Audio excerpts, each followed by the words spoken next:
Las comisiones de Derecho Comunitario, de Asuntos Penales y de Derechos Humanos del Colegio de Abogados y Abogadas de Costa Rica, el programa de doctorado en Derecho de la Universidad de Costa Rica, la maestría en Ciencias Penales y la Editorial Jurídica Continental les da la más cordial bienvenida y agradece su presencia. Hemos convocado este acto académico para la presentación de la magna obra jurídica denominada La Corte Interamericana de Derechos Humanos y las Garantías Penales del insigne jurista don Javier Llobet Rodríguez. Nos honran con su presencia distinguida don Fernando Cruz Castro, presidente de la Corte Suprema de Justicia, don Heider Miranda Bonilla, letrado de la Sala Constitucional y trabaja en el despacho de la Presidencia de la Corte, don Javier Llobet Rodríguez, catedrático de la Universidad de Costa Rica y autor del libro, don Juan Luis León Blanco, presidente del Colegio de Abogados y Abogadas de Costa Rica. Me voy a permitir leer un breve extracto de esta obra jurídica que dice así, comillas, debe resaltarse la importancia del abogado defensor como garantía del derecho de defensa, desempeñando labores de asistencia y representación. Para la garantía del derecho de defensa es esencial que los abogados defensores no pueden ser intimidados por parte de particulares o del Estado con respecto al ejercicio del derecho de defensa. A continuación, el saludo oficial y mensaje del presidente del Colegio de Abogados y Abogadas, don Juan Luis León Blanco.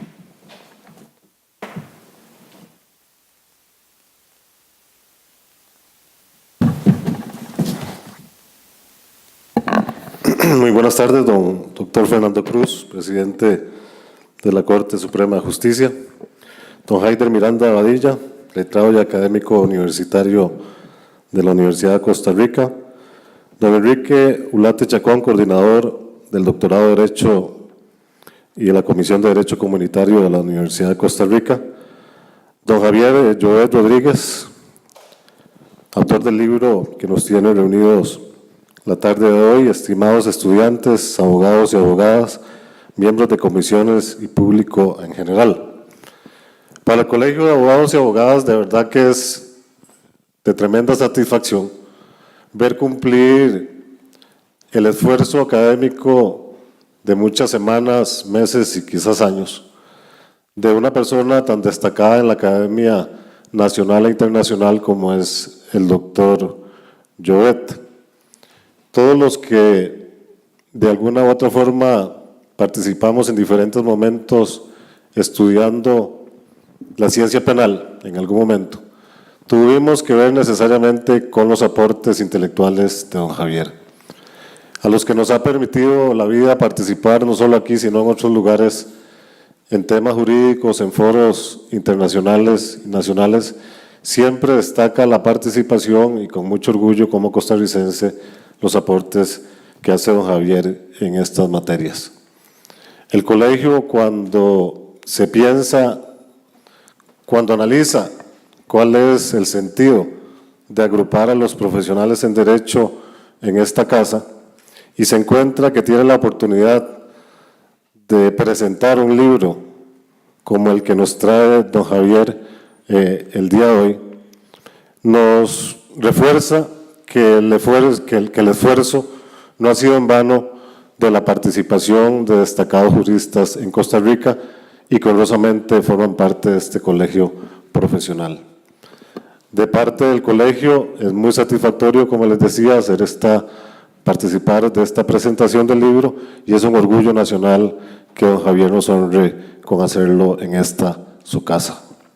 Quiero hacer una pequeña reflexión de verdad muy pequeña, porque la profundidad y lo extenso de lo que nos ofrece esta obra nos va a permitir, y mis reflexiones sobre el tiempo de estudiante donde me dedicaba casi que a tiempo completo al estudio y añoro esa posibilidad para tratar de intentar devorarlo en el menor tiempo posible, pero evidentemente las ocupaciones a uno lo limitan, pero sí queda la tentación de hacerlo, ojalá, en poco tiempo. Quería destacar algunos conceptos y uno en particular que tiene que ver con el tratamiento de los derechos de los pueblos indígenas y tribales. A veces la vida nos pone a correr y se nos olvida de alguna forma que hay conceptos fundamentales que tenemos que, como profesionales, estar recordando cada rato. Y voy a hacer simplemente una lectura de un par de artículos. Me refiero a lo que establece dentro del libro, está en el convenio 169 de la OIT. Dice el artículo 24, y leo lo que nos interesa. Las personas indígenas también tienen derecho de acceso sin discriminación alguna a todos los servicios sociales y de salud. Las personas indígenas tienen igual derecho a disfrutar del nivel más alto posible de salud física y mental. Los estados tomarán las medidas que sean necesarias para lograr progresivamente que este derecho se haga plenamente efectivo. Es palmario y claro este concepto que tiene total vigencia en nuestra actualidad y además nos compromete a través de esta obra a que tener que hacer este ejercicio permanente de reflexión para entender de que la sociedad costarricense en particular tiene que siempre tener presente estos preceptos. También me permito leer una parte de la Convención de los Derechos del Niño que están citados en el libro de 1989, que dice el artículo 30. En los estados en que existan minorías étnicas, religiosas o lingüísticas, o personas de origen indígena, no se negará a ningún niño que pertenezca a tales minorías o sea indígena el derecho que le corresponde, en común con los demás miembros de su grupo, a tener su propia vida cultural, profesar y practicar su propia religión o a emplear su propio idioma. Esto nos vuelve a reflexionar nuevamente sobre la importancia de quizá lo más importante que tenemos por delante, que son las futuras generaciones. Si bien es cierto, estoy haciendo una lectura de un extracto de los derechos de los niños indígenas, tiene que ponernos a reflexionar sobre hacia dónde vamos y cuáles son los valores que debe seguir nuestra próxima generación. En esta obra, les digo, hago esta pequeña lectura, pero que nos llama a reflexionar de que siempre es importante poner en conocimiento y al servicio de los abogados y abogadas y de la sociedad costarricense obras de este talante que nos permitan siempre poner a reflexionar y poner de primero la importancia de la academia sobre muchas otras cosas. De parte del Colegio de Abogados y Abogadas, tengan la más cordial bienvenida y esperemos que esta obra sea de muchísimo provecho para las futuras generaciones. Muchas gracias.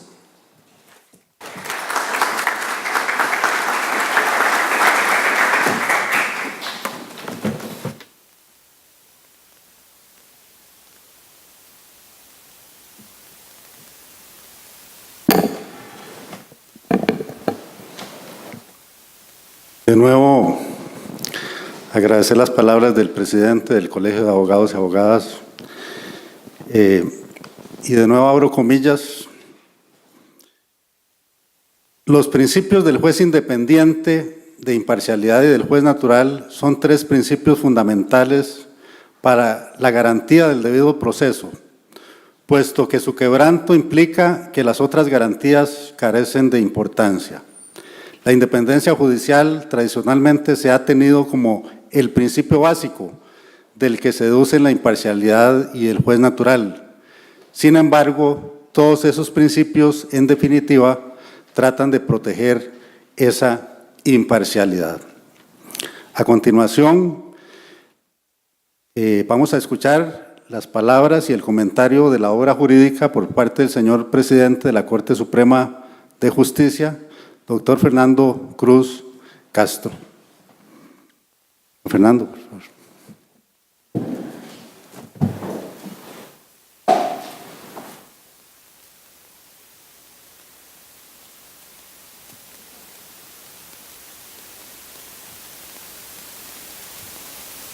Muchas gracias, don Enrique, señor presidente del Colegio de Abogados, estimable colega don Haider, que trabaja conmigo desde hace algunos años.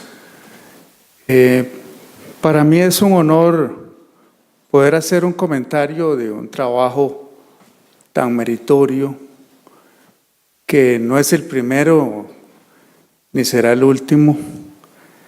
Javier Llobet, yo creo que ya es parte de una historia muy distinguida de la investigación académica y de la precisión y la voluntad de superar tantos distractores que tenemos ahora y que no nos permiten concentrarnos en una reflexión sobre temas fundamentales de la convivencia. Desde que yo lo conocí, ya era un joven muy esforzado y muy inteligente, con una gran proyección académica. Y tengo el gusto de que trabajó conmigo cuando yo era fiscal general, estuvo de fiscal, muy recién salido graduado de la facultad. Me pareció que siempre que era una persona que tendría una gran preponderancia, pero no me imaginé que la fuera a tener de tanto y tan elevado nivel. Hace años que leí un libro y lo repasaba, y lo he mencionado muchas veces, que son las reflexiones de Marco Aurelio. Y Marco Aurelio tiene pensamientos muy bellos. A pesar de que era emperador, escribió mucho sobre el poder y sobre reglas de convivencia. No era perfecto, tenía esclavos, pero eso no quita que cuando uno lee las reflexiones de Marco Aurelio, y de camino recordaba una que siempre repito muy a menudo, que uno se ve en las virtudes de los amigos, de las personas que le rodean. Javier fue mi compañero en el Tribunal de Casación, y así pude ver con mayor detenimiento sus virtudes. Y entonces, cuando uno ve las virtudes en las personas que le rodean, en sus amigos, uno piensa que esas son virtudes que uno no tiene.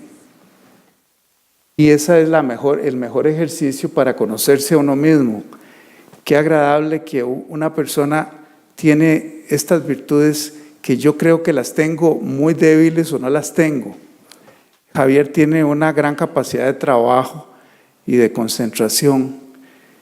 Entonces, cuando eso se hace, uno logra como sentir una gran satisfacción, porque ve en los demás lo que a uno le falta y no siente envidia, sino que siente un crecimiento interno.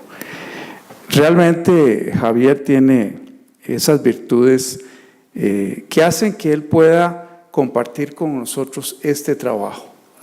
Pero hay otra cosa más en los trabajos de lo que él escribe, que es algo excepcional, y para todos los que escriben, pero Javier lo hace mucho. Javier no busca hacer dinero en esto. Javier busca compartir con nosotros sus reflexiones para una mejor convivencia. Y creo que en una época en que cuesta tanto que nos motivemos por aspiraciones muy elevadas, yo creo que escribe, y como lo hace Javier con su dedicación, él no está buscando el lucro, él está buscando el compartir su saber con los demás. Y ese es un ejercicio que debiéramos tener siempre, compartir. Y él lo hace de una manera excepcional. Y cuando él toma lo que dice la Corte Interamericana de Derechos Humanos y Garantías Penales, nos está iluminando sobre algo que pasa desapercibido para nosotros en general. A pesar de que escuchamos lo que dijo la Corte y lo vemos, y tal vez tomamos uno de esos fallos de la Corte que a veces son tan extensos y uno se pierde en eso. Entonces el ejercicio que hace Javier es complejo, porque es hacer una síntesis, buscar la esencia de cada fallo y extraerle sus consecuencias. De manera que yo creo que eso es una labor excepcional.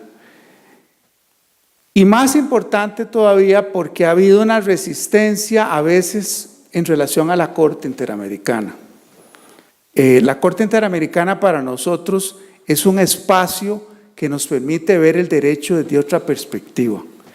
Tanta ha sido la polémica que en fallos que ustedes conocen, la comunidad costarricense se ha conmovido y ha pretendido ignorar esas decisiones. ¿Y qué más para el derecho costarricense que padece en gran medida una parálisis?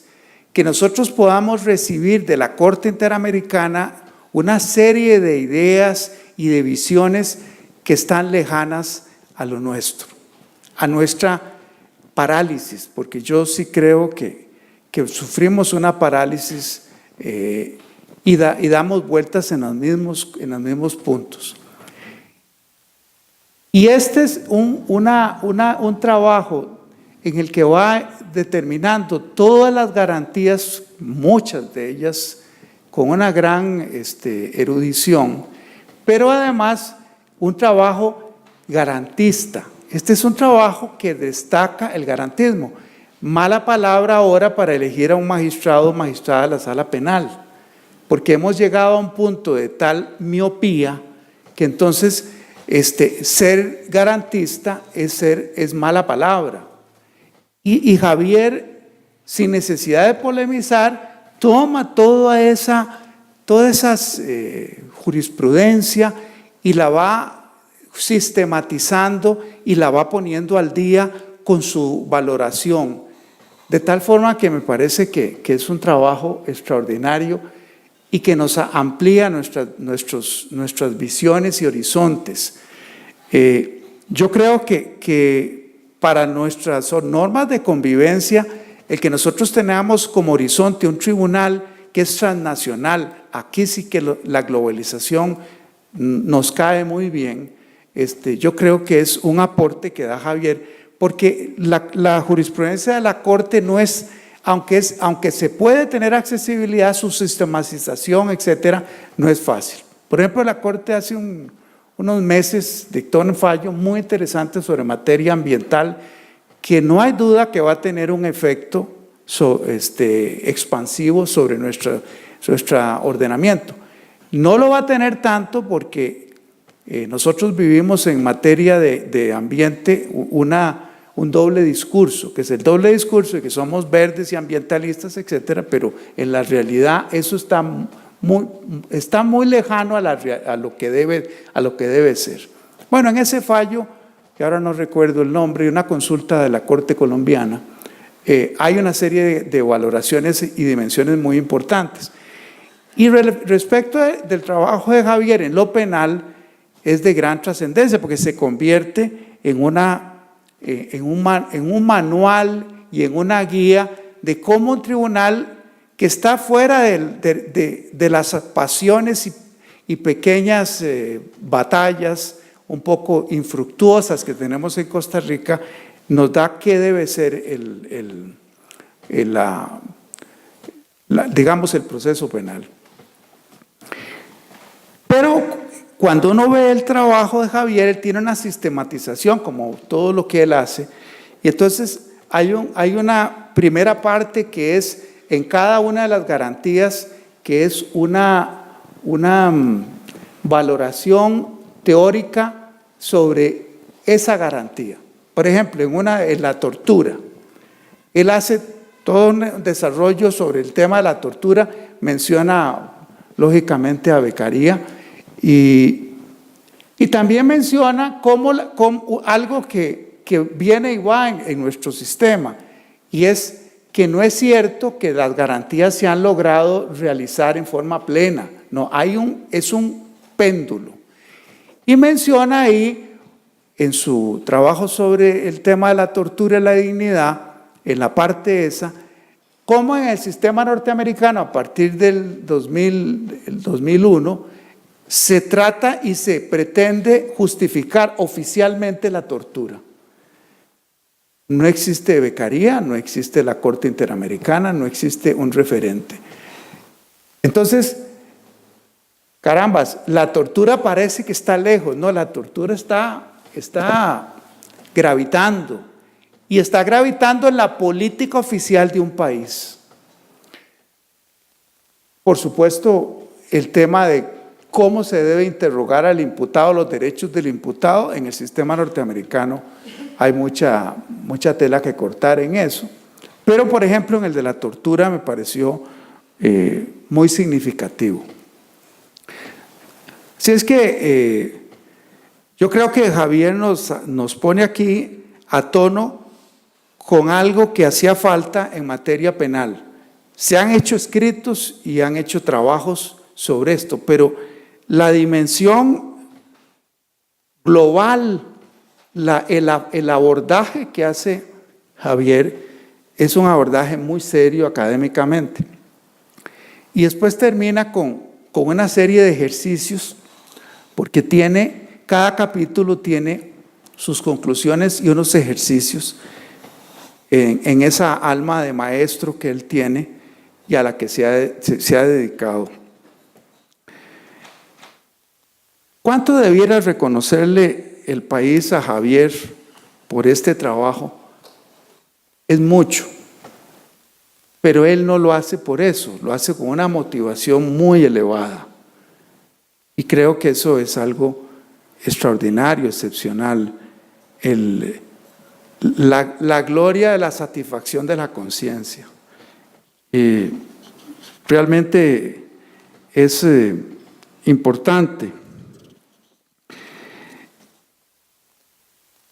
Todo esto que he dicho es que yo traía algo escrito, pero generalmente me pasa que me pongo a elucubrar y entonces traía algo escrito, pero voy a hacer algunas referencias. Esta obra fue publicada en un momento histórico, pues este año se cumplen 40 años de la entrada en funciones de la Corte y el próximo año 50 años de la promulgación de la Convención Americana. El libro es el fruto de muchos años de investigación en relación con las garantías penales formales y sustanciales que ha reconocido la jurisprudencia interamericana, lo cual sin lugar a duda se convierte en un manual de lectura obligatoria para los estudiantes universitarios como para los operadores jurídicos. Nos eleva la cultura. El que uno pueda tener acceso a la jurisprudencia de la Corte eleva la cultura de todos, la cultura jurídica, la visión de la sociedad, lo que es justo, lo que es injusto. En particular, la presente obra aborda con amplitud y seriedad los antecedentes históricos y la evolución del derecho internacional de los derechos humanos, así como la organización y funcionamiento del sistema interamericano de derechos humanos. A veces lo olvidamos, pero Javier lo recuerda indirectamente. Un país que renunció a tener un ejército es un país que está comprometido con el derecho internacional de los derechos humanos. Y esto que hace Javier nos vuelve a poner de frente a un compromiso histórico que tenemos con la paz y con la abolición de un ejército. En los capítulos posteriores analiza temáticas de gran actualidad para el proceso penal como la dignidad humana, el debido proceso, el derecho de defensa, la presunción de inocencia, la garantía de la independencia judicial, la imparcialidad del juez, la prisión preventiva, la prohibición de la tortura y otros tratos inhumanos o penas crueles, el principio de non bis in idem, el principio de recurrir del fallo. Posteriormente analiza la justicia penal juvenil, los derechos de los pueblos indígenas y las víctimas en la jurisprudencia interamericana. En relación con los anteriores temas de reflexión, don Javier plantea: me voy a referir en primer lugar a la dignidad humana, la cual es considerada como la base de los derechos humanos. Sin embargo, al tratarse de un concepto indeterminado, es la jurisprudencia la que le da contenido. Claro, estos conceptos indeterminados son los que son la gran creación del juez y de quien litiga ante sus jueces. En particular, la Corte Interamericana ha tutelado la dignidad en relación con el principio de igualdad y no discriminación, el derecho de defensa y las garantías judiciales, la prohibición de tratos humanos y degradantes, tortura, esclavitud, trata de personas, así como en relación con la presunción de inocencia, detenciones arbitrarias y como en relación con garantías de derecho penal sustantivo como los principios de legalidad y de culpabilidad. Por otra parte, otra de las garantías fundamentales en la vigencia de un Estado constitucional es la independencia judicial, la cual es un principio fundamental de la democracia que asegura la separación de poderes y la existencia de un derecho constitucional de derecho. La independencia judicial, debo destacar algo que ya dije en días pasados, no me voy a referir a eso, pero de las razones por las que yo hice mención de don José Figueres en días pasados, es que él en su discurso de victoria, además de que tiene la intención de abolir el ejército, conste, algunos dicen que abolió el ejército, entre otras razones no dichas expresamente, es que no quería dejar un ejército atrás que lo fuera a quitar a él, pero bueno, no deja de pensar uno que eso puede ser también una buena razón. Pero es que él dice que son dos cosas importantes en la victoria. Una, el poder electoral y otro, el poder judicial. Eso lo dice José Figueres.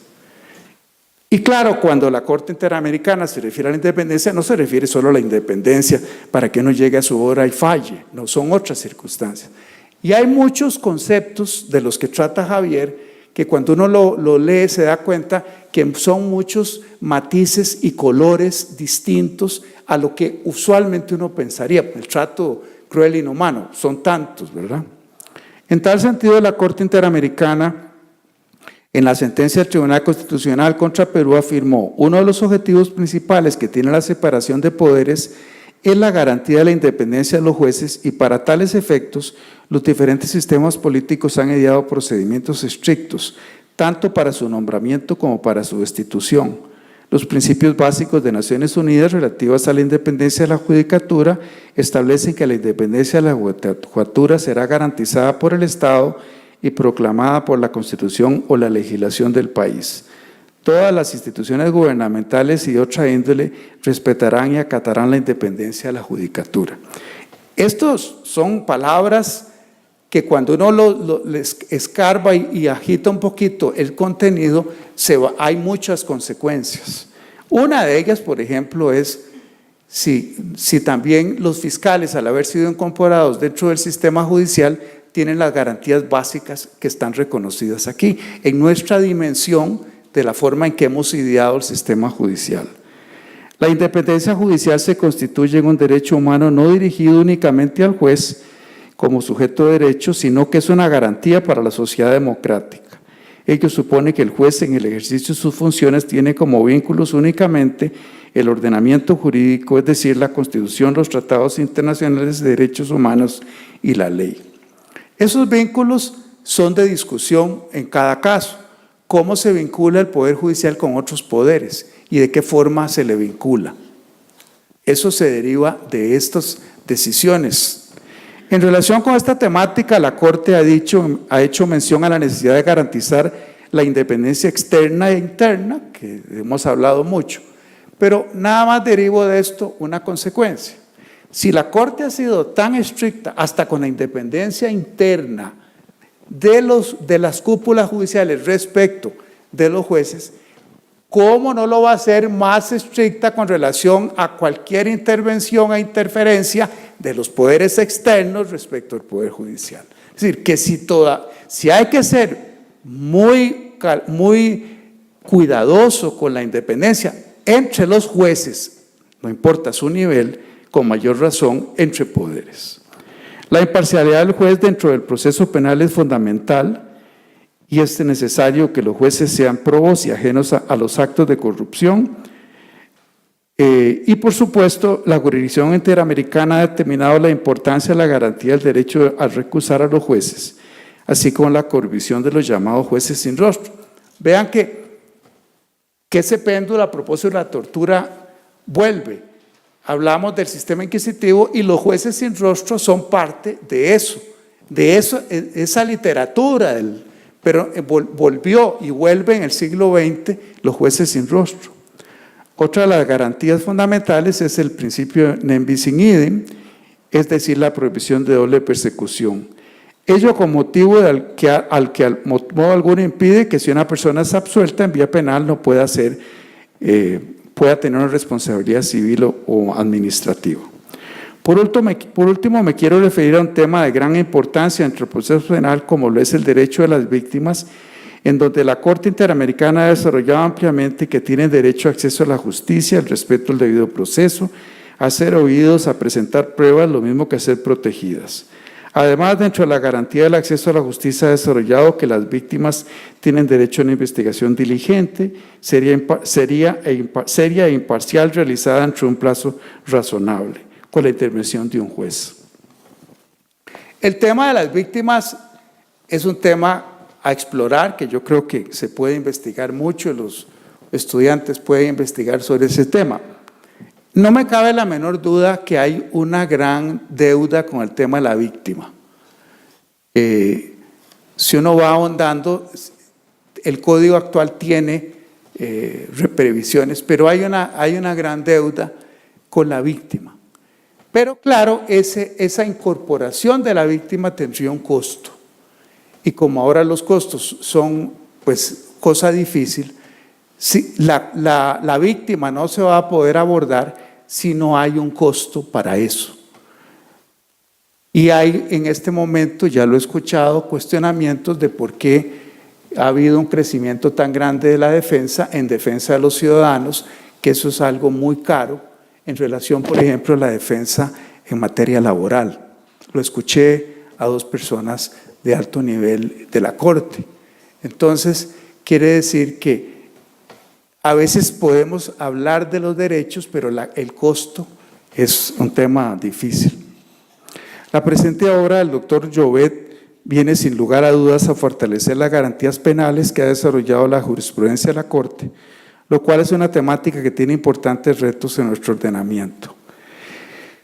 Como dijo don Norberto Bobbio, el verdadero problema de un ordenamiento jurídico no es aquel de fundamentar los derechos constitucionales, sino de protegerlos, de darles vigencia, de darles eficacia. Cuando yo estudiaba Derecho, me acuerdo que siempre hablaban de don Alberto Brenes Córdoba y de algunos otros autores, pero Alberto Brenes Córdoba era el más, y siempre pensaba, qué lástima que no conocí a don Alberto, haber tenido un contacto con don Alberto, por el respeto que uno tenía por esos libros que estudiaba en Derecho de Familia, Derecho Civil, Derecho de Bienes, etc. Y había algunos otros, pero todos eran como muy lejanos. Pero ahora la vida me dio un gran privilegio. Es decir, Javier es mucho más que don Alberto Brenes Córdoba, porque lo que ha producido, lo que ha compartido con nosotros es extraordinario. Entonces, me siento muy agradecido con la vida de que yo pueda tener el honor de presentar una obra de alguien que ya no tengo que decir qué lástima que no conocí a don Alberto, qué dicha que he conocido a don Javier Llobet Rodríguez. Muchas gracias.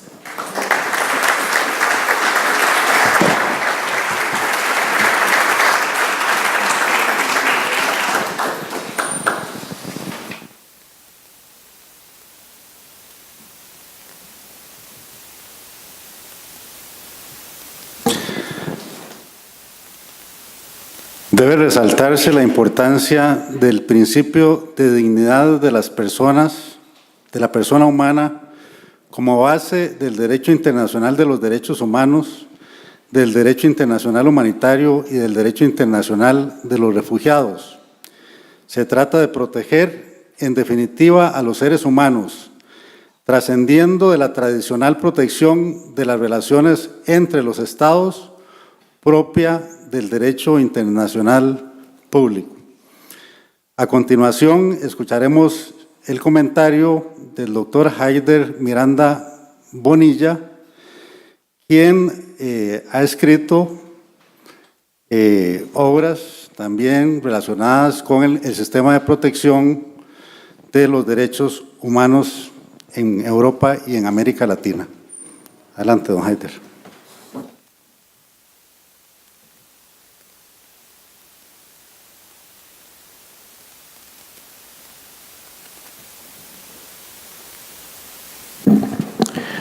Bueno, muy buenas noches, don Enrique Ulate, director del doctorado en Derecho, don Juan Luis León, presidente del Colegio de Abogados, don Fernando Cruz, presidente de la Corte Suprema de Justicia, don Javier Llobet, autor del libro que me honra el día de hoy acotar una serie de comentarios, profesores, colegas, estudiantes.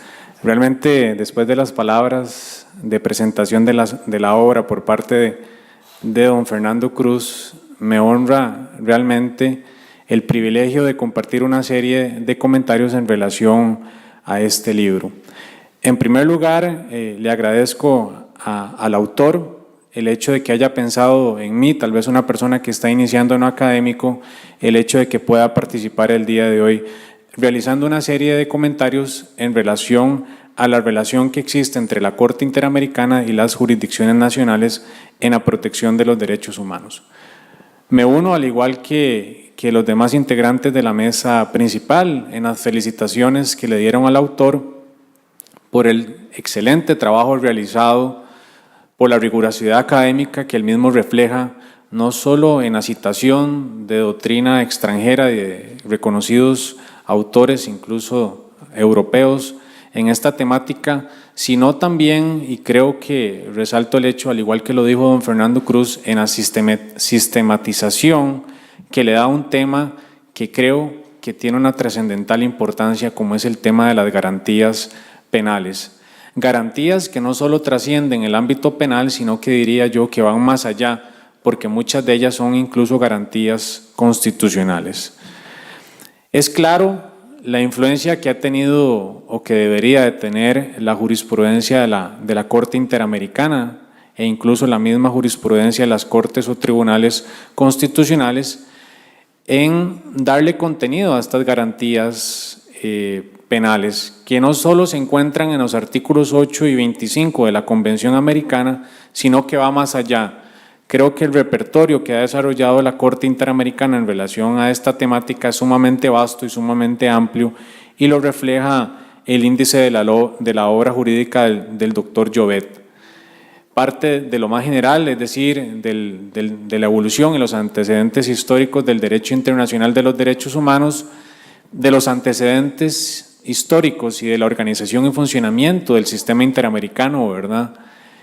El cual realmente es un gran privilegio tener la Corte Interamericana de Derechos Humanos en nuestro país, pero a la vez es un gran reto porque muchas veces no se conoce cuáles son los criterios interpretativos o incluso la misma labor que lleva a cabo la Corte Interamericana. El tema de las garantías judiciales refleja también un aspecto fundamental en la relación entre el derecho convencional y el derecho interno. Y esto no lo digo yo, lo ha dicho la Corte Interamericana e incluso el mismo libro del profesor Llobet, es que el primer actor o quien se convierte en juez interamericano en primer lugar es el juez nacional. Y esto es uno de los grandes retos que plantea el control de convencionalidad. Hay un control de convencionalidad que fue formalizado por la Corte Interamericana a partir de la sentencia del Monacit Arellano en el 2006 y que ha sido perfeccionado y en el cual jurisprudencialmente la Corte ha determinado una serie de características que todas las autoridades nacionales tienen que respetar. Y dentro del ámbito de ese término de autoridades nacionales, evidentemente se encuentran las autoridades judiciales, no solo el juez. Es decir, es un control que tiene que ser llevado ex oficio, dentro del marco de sus respectivas competencias, por todas las autoridades nacionales, incluidas las autoridades judiciales, como dije anteriormente.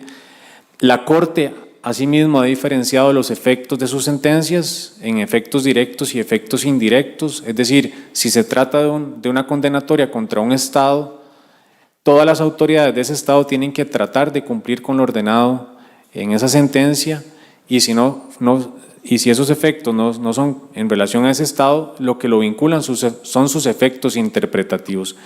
Efectos interpretativos que en relación a las garantías judiciales resumen y sistematizan muy bien la obra del profesor Llobet. Por otra parte, recordemos que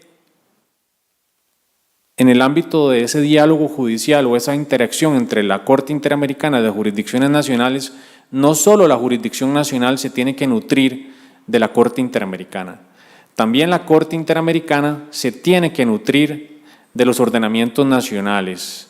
Y esto también, digamos que es un aspecto bastante importante para llevar a otro. En esa relación entre Corte Interamericana y Cortes Constitucionales o jurisdicciones nacionales, no están ajenas a los conflictos. ¿Por qué? Porque al fin y al cabo son conflictos interpretativos. Es decir, tal vez la visión o la interpretación que le está dando una Corte Constitucional a un determinado derecho puede ser una visión más restrictiva y tal vez la visión de la Corte puede tener una visión muy diferente, ¿verdad? Pero vemos en la obra del doctor Llobet, digamos, cómo se resalta algunas diferencias entre el sistema europeo de derechos humanos y la Corte Interamericana de Derechos Humanos. Uno de ellos es la doctrina del margen de apreciación nacional, que es una doctrina creada jurisprudencialmente por el Tribunal Europeo de Derechos Humanos, que en casos muy complejos y donde no hay un estándar mínimo de protección o hay diferentes estándares mínimos de protección, el Tribunal Europeo de Derechos Humanos le deja un margen de discrecionalidad a los estados y desestima el caso. La Corte no utiliza esta doctrina, la Corte es una Corte más activista, más incisiva en este tema y evidentemente esto tiene una repercusión en los temas que resuelve, ¿verdad? El otro tema que a mí me parece importante establecer dentro de esta, digamos, esta relación o esta interacción entre la jurisprudencia convencional y las jurisdicciones nacionales está relacionado con un caso bastante interesante que se llevó a cabo en Italia. En Italia, de conformidad con el Código Procesal Penal, no está dentro de las causales para ordenar la reapertura de un proceso penal el hecho de que se haya dictado una sentencia condenatoria por parte del Tribunal Europeo de Derechos Humanos. En este sentido, se vinieron dando una serie de situaciones, una serie de condenas por parte del Tribunal Europeo en donde se ordenaba la reapertura del proceso penal, porque en el proceso penal se habían vulnerado una serie de garantías al debido proceso o al derecho de defensa que conllevaba o que era necesario la revisión del fallo. Ustedes saben que la tipología de sentencias que realiza la Corte Europea y que realiza la Corte Interamericana son muy diferentes. Y se ve reflejado en uno de los capítulos del profesor Llobet en relación al tema de la reparación, de las reparaciones. La Corte Interamericana desarrolla una serie de tipologías o tipos de reparación que van más allá de la indemnización económica. La Corte Europea, por lo general, lo que hace es dar una indemnización económica a la víctima y en algunos casos ordena alguna medida incluso legislativa o de reforma legal.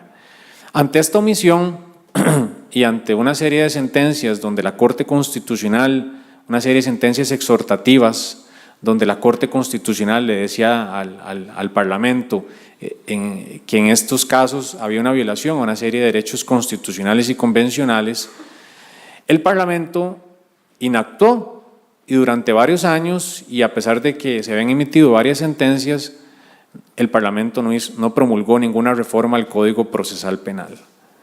Entonces, tomando como base el hecho de que ya había emitido una serie de sentencias exhortativas, la Corte Constitucional declara que en estos casos hay una violación flagrante, no solo a los derechos constitucionales, a las garantías constitucionales, sino a las garantías convencionales, y determina que en este caso hay una omisión del legislador y estima el recurso. Esa ley en Italia a la fecha no ha sido promulgada, pero la Corte Constitucional le dio un rol al tribunal de última instancia que resolvió ese caso a que tiene que ordenar su apertura. Entonces vemos cómo la jurisprudencia convencional, la jurisprudencia de un tribunal europeo, tiene incidencia en los ordenamientos nacionales, no solo en América Latina, sino también en Europa. Me parece, digamos, no podría abarcar la infinidad de temas que abarca la obra del profesor Llobet, pero al igual que don Fernando Cruz, me gustó mucho el abordaje y la estructura del libro. Realmente es invidiable el hecho de que pueda compartir esos conocimientos y de poner una obra de una excelencia y una rigurosidad académica a la comunidad jurídica. Obra que espero que no se quede solo en las aulas académicas, sino que tenga una incidencia en los operadores judiciales y en todas las autoridades nacionales, porque recordemos que el control de convencionalidad convierte al juez nacional en el primer juez interamericano. Muchísimas gracias.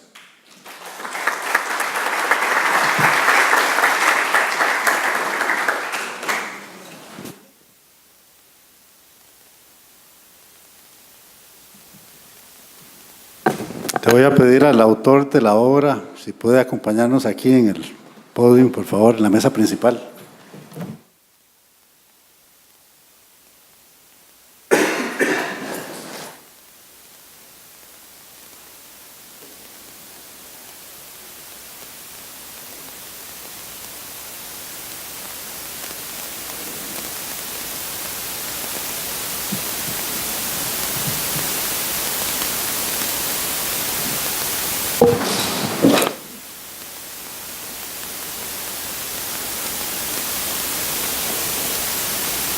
El doctor Javier Llobet Rodríguez, el autor de esta magna obra que presentamos el día de hoy, es catedrático de la Facultad de Derecho de la Universidad de Costa Rica, profesor de licenciatura en Derecho, también en la sede de Occidente. Es profesor de la maestría en Ciencias Penales y del doctorado en Derecho, donde imparte el curso de Derecho Penal de los Derechos Humanos. Es investigador del Instituto de Investigaciones Jurídicas, miembro del Programa de Violencia y Sociedad de la Vicerrectoría de Investigación, doctor y máster en la Universidad de Friburgo, en Brisgovia, Alemania, licenciado en Derecho y especialista en Ciencias Penales de la Universidad de Costa Rica, miembro del Consejo Científico del Centro de Estudios de Derecho Penal y Derecho Procesal Penal Latinoamericano de la Universidad de Gotinga, en Alemania Federal, miembro del Consejo Científico del curso de Derecho Penal Económico de la Universidad de Castilla-La Mancha de Toledo, en España, entre otros. Él expresó sus sentimientos en esta obra, en su dedicatoria, que dice así, comillas, a María Aurelia, con amor, compañera de luchas por la igualdad y en contra de todo tipo de discriminación. Escucharemos las palabras de don Javier Llobet Rodríguez.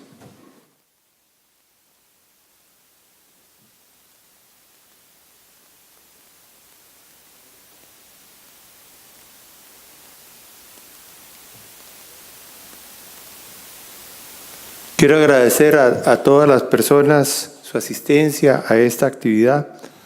Mi agradecimiento especial a la Editorial Jurídica Continental y a su director Gerardo Bonilla, al doctorado en Derecho de la Universidad de Costa Rica y al Colegio de Abogados y Abogadas de Costa Rica a través de sus comisiones de Derechos Humanos, Derecho Comunitario y Derecho Penal. Mi agradecimiento en particular a los miembros de la mesa por su participación, al licenciado Juan Luis León Blanco, presidente del Colegio de Abogados, al doctor Fernando Cruz Castro, presidente de la Corte Suprema de Justicia, al doctor Haider Miranda, miembro de la Comisión de Doctorado en Derecho de la Universidad de Costa Rica y profesor de la misma, al doctor Enrique Ulate, coordinador del doctorado en Derecho de la Universidad de Costa Rica y también profesor de esta. quiero expresar el gran apoyo de mi familia, que me ha proporcionado un equilibrio emocional y me ha brindado un apoyo irrestricto en mi labor profesional expresada en este libro. Aquí al día de hoy mi familia está representada por mi esposa María Aurelia, mi hija María Ángeles, su novio Johan, mi hermana Pilar y su esposo Mario, y mis suegros Marcial y Fanny. Entre los que quisieran estar aquí no han podido estarlo está mi madre Jenny por motivos de salud, lo mismo que mis hijos Francisco Javier y Julia y su esposo Andrés, quienes están en lugares distantes. Sobre el tema de la independencia judicial al que se refirió don Fernando Cruz, sí existe una abundante jurisprudencia de la Corte Interamericana de Derechos Humanos, y de ello es un tema sobre el que me he ocupado en parte por mi experiencia personal en el Poder Judicial cuando trabajé en el mismo, pero también por la asistencia como oyente a una conferencia que dio don Fernando Cruz Castro en el Congreso de la Judicatura del año 2000, en que se refirió en particular a la independencia interna y señaló los problemas de los nombramientos de los jueces, del interinazgo y en general de las prácticas autoritarias dentro de la Corte. Puede consultarse esa conferencia en la revista de Ciencias Jurídicas número 91. Esa conferencia no solo marcó, de acuerdo con mi criterio, a don Fernando Cruz, sino también a muchos de los que estuvimos presentes en la misma. El libro, como lo indicó Enrique, está dedicado a mi querida esposa María Aurelia, y la dedicatoria, como bien lo indicó, dice: a María Aurelia con amor, compañero de luchas por la igualdad y en contra de todo tipo de discriminación. Se trata de valores y luchas también compartidos por mis hijos, Francisco Javier, Julia, su esposo Andrés, mi hija María Ángeles y su novio Johan. El principio de dignidad humana al que se hace mención en la dedicatoria, tal y como se ha hecho mención acá, es la mención de todos los derechos humanos, lo mismo que de los derechos fundamentales. La consecuencia ineludible de la dignidad humana es la prohibición de discriminación, de todo tipo de discriminación. Esas ideas formaron parte fundamental del preámbulo de la Declaración Universal de Derechos Humanos de 1948, en donde la dignidad humana se expresa junto con la prohibición de la discriminación. Desde mis tesis de maestría y de doctorado siempre he tratado de tener como eje de mis investigaciones los derechos humanos desde la perspectiva del derecho internacional de los derechos humanos y los derechos fundamentales desde el punto de vista constitucional, partiendo siempre del desarrollo histórico de los mismos a partir de las declaraciones de derechos y la lucha de la doctrina ilustrada encabezada por Beccaria, lo que me ha llevado también al estudio de las tendencias contrarias a los derechos humanos y los derechos fundamentales a partir de una contrailustración expresada por los autoritarismos como el nazi y recientemente a partir de la recepción de las ideas del derecho penal del enemigo. Estas son las ideas fundamentales también del presente libro, en que no solamente se hace un desarrollo histórico general, sino también de las diversas garantías se tratan también de ubicar históricamente a partir de los antecedentes. El libro surgió en su idea a mediados del año 2017 de parte de mis amigos bolivianos Sergio Rivera Renner y Daniel Rivera Renner. El plan inicial de la publicación correspondía a los 3 primeros capítulos del libro que ahora se presenta, más un capítulo sobre la prisión preventiva y otro sobre la justicia juvenil, sobre las bases de estudios que había hecho yo previamente. Dentro de lo previsto también estaba la elaboración de un capítulo sobre el derecho a recurrir de gran trascendencia en Costa Rica. Sin embargo, el trabajo final desbordó totalmente las previsiones iniciales y consumió de mi parte mucho más energías y tiempo del inicialmente previsto. Debido a ello mismo, decidí en su momento no continuar con el desarrollo de la jurisprudencia de la Corte Interamericana sobre otros derechos humanos que pues quedarán para más adelante en su análisis. En los últimos tiempos ha estado en cuestionamiento la pertenencia a la Convención Americana de Derechos Humanos y con ello el reconocimiento de la jurisdicción de la Corte Interamericana de Derechos Humanos. Ello ha ocurrido, por ejemplo, en Perú y en Costa Rica. Se afirma que los derechos humanos y con ello la Corte Interamericana de Derechos Humanos limita la soberanía nacional, pero precisamente los derechos humanos surgieron para limitar la soberanía estatal. El Estado, al formar parte de la comunidad internacional, se encuentra sometido per se al cumplimiento de los derechos humanos. Gran parte de ellos incluso han llegado a ser parte del derecho consuetudinario y obligan por ello al Estado, incluso si no ha ratificado un convenio internacional relacionado con los mismos.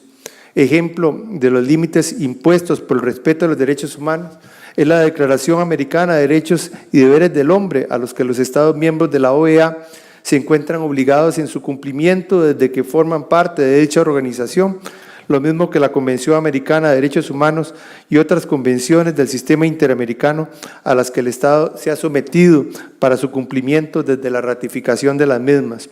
A todo ello se une un conglomerado de tratados internacionales ratificados dentro del marco de las Naciones Unidas. Dentro de ello tienen gran importancia los órganos de protección de los derechos humanos y dentro de estos la Comisión Interamericana de Derechos Humanos y la Corte Interamericana de Derechos Humanos.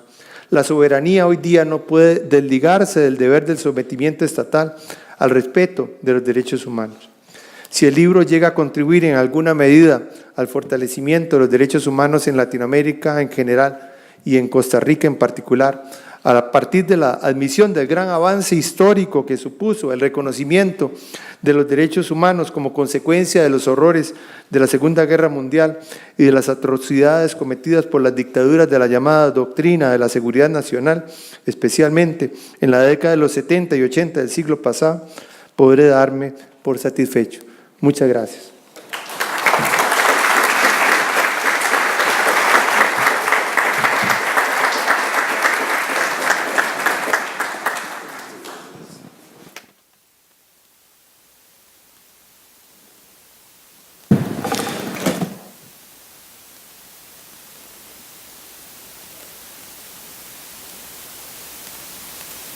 Qué mejor celebración en un día de la democracia costarricense, hoy 7 de noviembre, que presentar esta obra sobre la Corte Interamericana de Derechos Humanos y las garantías penales, que resaltan sin lugar a duda, como bien lo vimos con todas las intervenciones, a la jurisdicción interamericana como una jurisdicción de dignidad y no solo de libertad. Sin la realización de la dignidad de las personas es muy difícil ejercer esa libertad. Jurisdicción de dignidad que ha propiciado reparaciones no solo en lo material, sino también en lo moral y en lo cultural. Jurisdicción de dignidad que resalta y reconstruye valores democráticos como el mantenimiento de la paz, la abolición del ejército y la pena de muerte, entre otras, o los nuevos valores como los derivados de la justicia ambiental, o los nuevos problemas como los refugiados ambientales. Esta labor de reconstrucción que ha hecho don Javier a través de esta obra jurídica, como bien lo señalaba el señor presidente de la Corte, don Fernando Cruz Castro, esa labor de sistematización y reconstrucción científica de los principios y valores contenidos en las sentencias de la Corte Interamericana de Derechos Humanos es una labor muy ardua, muy difícil, de mucho tiempo, de mucha reflexión y de mucha dedicación. Y frente a esa parálisis jurídica también de la que hablaba don Fernando, sin duda alguna, obras como estas definitivamente nos devuelven la esperanza a los costarricenses, a los abogados y abogadas, de que realmente podemos luchar por un mundo mejor, y una de las maneras de luchar es no solamente tener conocimiento, sino darnos, o sea, dar ese conocimiento y no dejarlo para sí, y ya se resaltó como una de sus virtudes de don Javier Llobet, esa virtud de entregar los conocimientos a nuestra ciudadanía costarricense.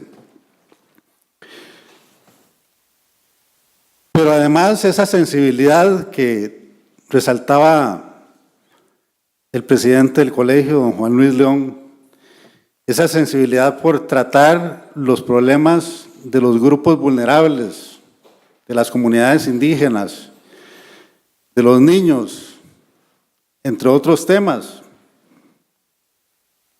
Los problemas de estas cadenas de inmigrantes que estamos viviendo actualmente en la región centroamericana,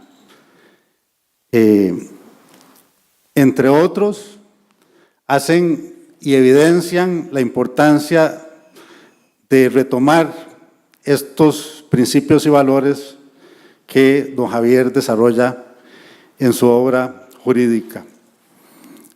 Debo agradecer a nombre del doctorado en Derecho de la Universidad de Costa Rica, no solo por este aporte, que sin duda alguna se convertirá en un curso obligatorio para los doctorandos y doctorandas de la universidad, sino también porque don Javier prácticamente fue el motor fundador del doctorado, del programa de doctorado de la Universidad de Costa Rica, y yo creo que sin su esfuerzo no hubiera sido posible andar adelante con este proyecto. Y para finalizar, externamos el agradecimiento a la Editorial Jurídica Continental, en la persona de don Gerardo Bonilla, presente allá atrás, y al Consejo Editorial, encabezado por el doctor Francisco Castillo González, por quien hacemos votos por su salud, sabemos que está delicado de salud, y que así como él fue maestro de muchos, también hay que recordar, como decía don Carlos Parma en su reciente visita a Costa Rica, cuando vino a hablar sobre el Pentágono Anticorrupción, que llamó a don Javier Llobet el maestro. Muchas gracias, don Javier, muchas gracias a la editorial, al Colegio de Abogados, por acogernos en esta presentación y, por supuesto, agradecer la presencia de todos, de la familia de don Javier, de su esposa, de sus suegros, de sus hijos, de todos ustedes. Y con esto, pues, damos por concluido el acto y están cordialmente invitados a un ágape con un brindis para celebrar como se merece. Muchas gracias y muy buenas noches.